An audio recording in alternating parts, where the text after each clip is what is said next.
Hi guys, welcome back to Sunday League to Champions League. My name is Chris, aka Big Will, and today we have a Europa Conference League third round qualifying match against Rijeka. We're going to play both legs. We've got a game against Kilmarnock in between, which I'll do off camera, and this is a very important game for our season, as you can imagine. There is still another qualifying round to do should we get through this, but hopefully, like I say, the primary focus is just getting through this third round qualifying. Bit of an apology before we start. My throat's a little bit groggy, so I apologise if I'm going to be clearing my throat a lot. I've just got to take it a little bit easy. Um, I've had a little minor op on the top of my head, so I'm a little bit groggy at the minute. But other than that, I'm not too bad. So hopefully, like I say, it shouldn't affect things too much. Well, so far we've actually already played a few matches before coming back for this new season. Pre-season has been absolutely exemplary so far. Majority of clean sheets, a couple of tough games in there, with some easier games as well. We had the second qualifying round against a team called Zimbru Chisinau from Moldova. We won both legs by 3 goals to 1.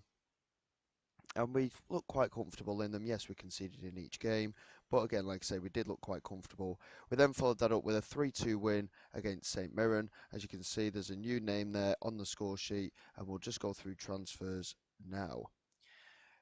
It's been quite a frustrating transfer window, to be honest. We've been looking for a left back largely. Um, we had a bid in for Josh Wilson Esbrand. It ended up that he went elsewhere. We then went in for a left back called Thomas Galvez. He then went elsewhere. We went in for a centre back. He went elsewhere. A winger. He went elsewhere. It's been a very awkward transfer window, unfortunately. But in terms of outgoings, we've done a number of loan deals. The five that you see there are to clubs that we're linked with, so there's no fees involved with any of them. But we have made 3 player sales, with Sean Hart leaving the club in a £500,000 deal to Hearts. He is worth more than that, but he wanted to leave and we were not going to use him, so that was a good deal for us. Glenn Middleton was around the fringe of the team last season, and he didn't play an awful lot of matches, to be honest, so we sold him to Ross County for £300,000. And our backup left back was attracting interest. We sold him for 500,000. Again, originally he was a free transfer, so it was all profit for us. And again, £500,000 into the bank. Like I say, we have tried to find left backs to replace him with, and it's been so difficult to find them, unfortunately.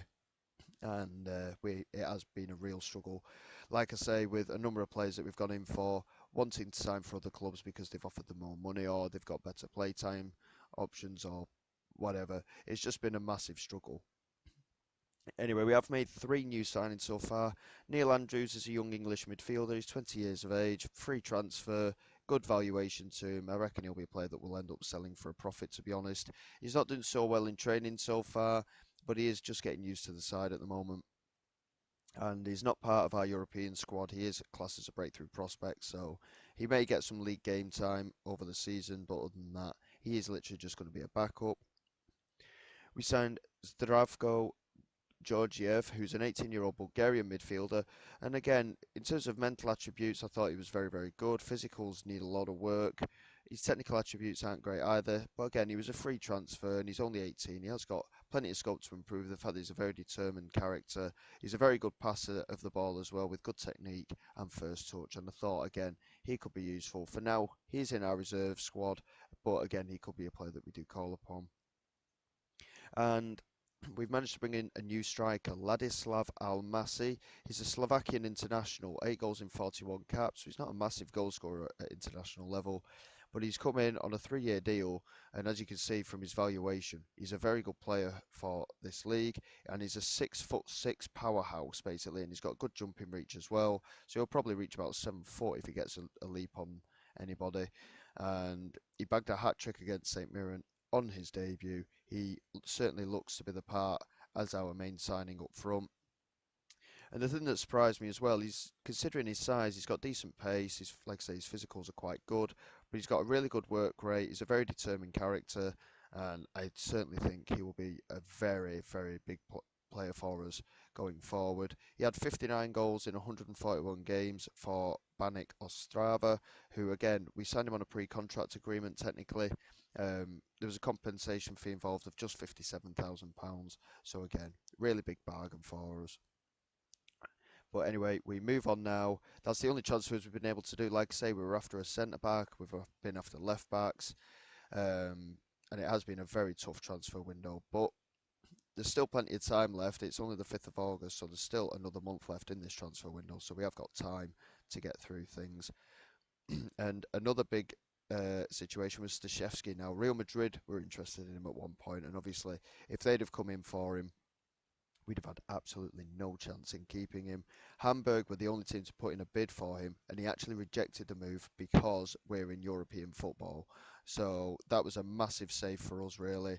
And they offered nearly 10 million. They offered over £10 million for Stashevsky as well, and the board actually interfered to try and sell him.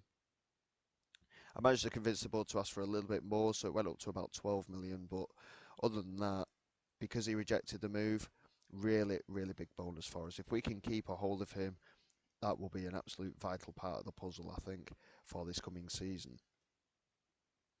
Well, we want to carry on from where we left off, really, from the last match. We played really well overall against St Mirren. They had a couple of chances and scored them both. We were very much the dominant force. This game against Rijeka is going to be a tough one. They've got some very good players in there, and it's certainly going to be a different type of challenge to the one that was presented to us by the Moldovan side. But like I say, hopefully we can get a good performance here and get a good start. Early on pressure though here from Rijeka with Pavlovic moving down that left hand side. It looks like he's going to get the cross in here, and he does, and Friggin is free in the penalty area, and it is 1-0 to Rijeka after just 3 minutes. That is not the ideal start that we were looking for. I am hoping we can get to the group stage of the Conference League, but again, we've got a very tough road really. If somehow we can get past Rijeka, who, in my opinion, are a better team than us, the option for the next round. In my opinion, it's a little bit easier than Rijeka, but again, it'll be a tough ask for our side. Here's James into Lulic. Good run here from the left winger, but Friggin does well to get in onto him and win possession. This is Gazla into Smolcic. And now Hodja into Friggin again. And that's a great pass into Banda, and he's put it just wide of the post. Stashevsky's positioning has been a bit suspect at times so far at the start of this campaign. He hasn't had his head turned as such for the possible transfer, but he's certainly been unnerved by it, I think. But hopefully he will get back to his usual standards of performance as the season goes on. Van Ruit into Polidoro. Kudjo couldn't quite get there, and it's going to be cleared away here by Rijeka. Kresic looking over the top for Gazla. Graham does well to get in onto it and finds Azat Kezgin. And that is a great pass into Polidoro, and Spudic has made a fantastic save. Pavlovic puts it out for the corner, but that was a massive chance there for Polidoro. Brilliant goalkeeping, it has to be said though, as Polidoro looks to take the set piece, and it's toward the far post. Kresic with an easy clearance there, and now Azat Kezgin on that left hand side plays it back to Dennis Sirkin. And unfortunately the highlight finishes there. We've certainly grown into the game as we've gone, as it's gone on in this opening half an hour, so hopefully we can continue to create opportunities. Kudjo on this right hand side now. Plays it into Azat Kezgin. Now O'Donnell. That's a good pass out wide again to Van Rooij, and he plays it into Kudjo here. A big opportunity, and Mati Kudjo has got us a very important equaliser here. I'm not entirely sure if the away goals rule is actually a thing anymore. I don't think it is, so it's just a case of winning it over the two legs and hoping for the best, really. But at 1-1, I'm quite impressed with the way this first half's gone. We obviously conceding early. We've fought back into the game, and we're looking quite strong at the moment, as Kresic manages to intercept that and finds Gazla. And he's still going here, Gazla. James can't make the challenge, and it's taken a deflection off Quinones. It's 2-1 to Rijeka immediately after we've scored. And this has happened as well. This happened in both of the games against the Moldovan side. As soon as we scored, we then conceded straight after. We did eventually take control in those games, but we do seem to be struggling to hold our concentration a bit once we've scored at the moment. It happened against St Mirren as well, I might add. Here's O'Donnell into James. Now Azat Kezgin. Slightly poor control from him, but Lulic has got in here, and he's found Polidoro, and it's 2-2 now. Clearly Rijeka's defence are suffering in the same manner that we are at the moment. It's 2-2 here. It's a very eventful first half, but I'm very glad to see that we're being competitive against this Rijeka side. Because, like I say, I had a little look at a couple of the players that they had in that team, and they have got good quality, Rijeka, it has to be said. So I'm not really sure what to say to the lads. We've been playing okay. We're doing all right. Keep working hard until full time. I think that's a fair assumption of the game so far. It's been quite even. And this is Banda with a free kick, and he plays it to Siljic, and Kujo does well to slow him down. But the chance is still there for Rijeka, and Frigan has scored again. It's 3-2. Poor defensively again. And unfortunately, I'm not really sure what to do defensively at the moment. We seem to be conceding a goal each game at the minute, and we just have a little bit of frailty. And I don't know if it's the fact that there's a lack of pace at the back, or the players just aren't reading the game quite as well at the moment. But it is a very early start to the campaign, to be quite honest. But at 3-2, we're still in the tie. And with the home game to come, if we can keep it in and around this scoreline, we might have a decent chance in the return game. We are going to make some changes here. Van Rooij has got a booking here, so we are going to bring on Ashcroft for him. Polidoro has done well so far, so we're going to leave him on. Lulic is going to come off. We're going to bring Almasi on for him. Kujo's apparently having a good game, so we're going to leave him on. We're going to bring Fiorini on there. Hlinson, by the way, is another player that wants to leave, so that is something that we're going to have to look at some point. Sirkin, unfortunately, is got a knock, so Digbereku is going to have to come on for him, unfortunately. We've got no other option there. And in terms of our centre-backs, they've been quite poor, but we've already made 2 defensive changes. We don't want to do another one just yet. We'll make 4 changes for now, and we'll see how we get on from there.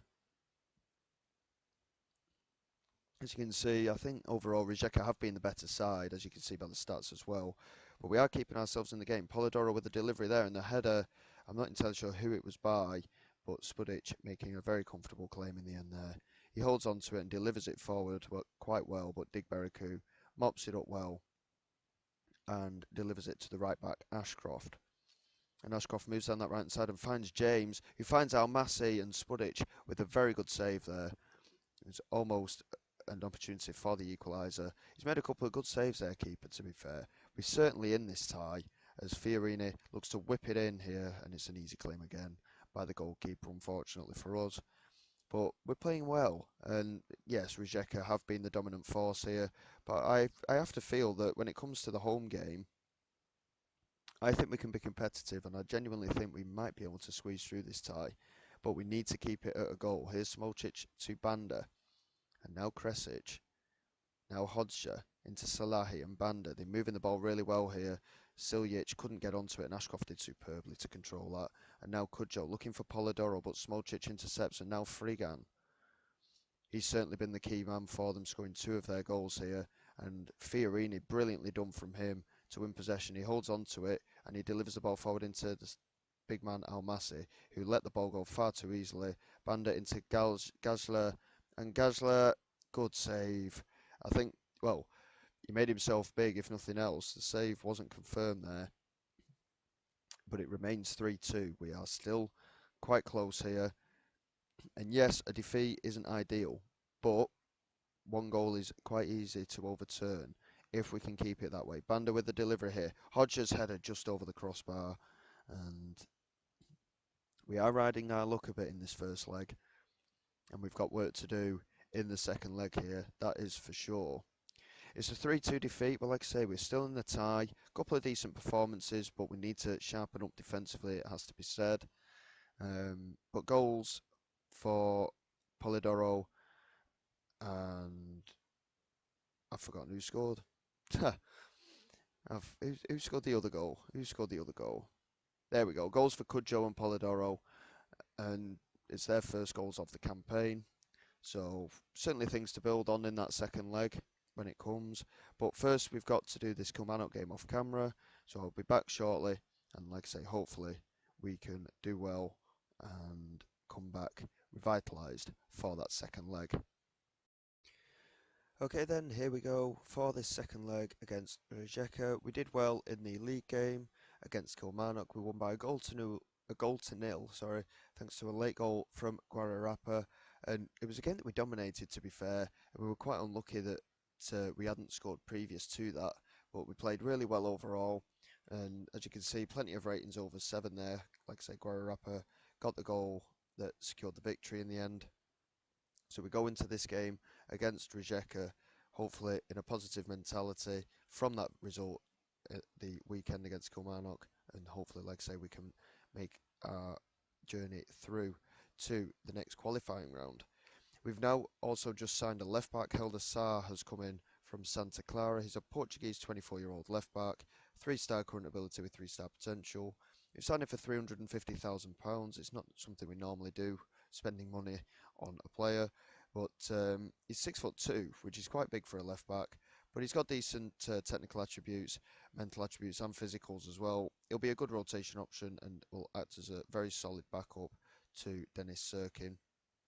And he can also play in that wing back role as well, but he's not quite as refined in there as he is just as a normal left back. So hopefully he will be a good signing for us, and he certainly gives us that extra cover.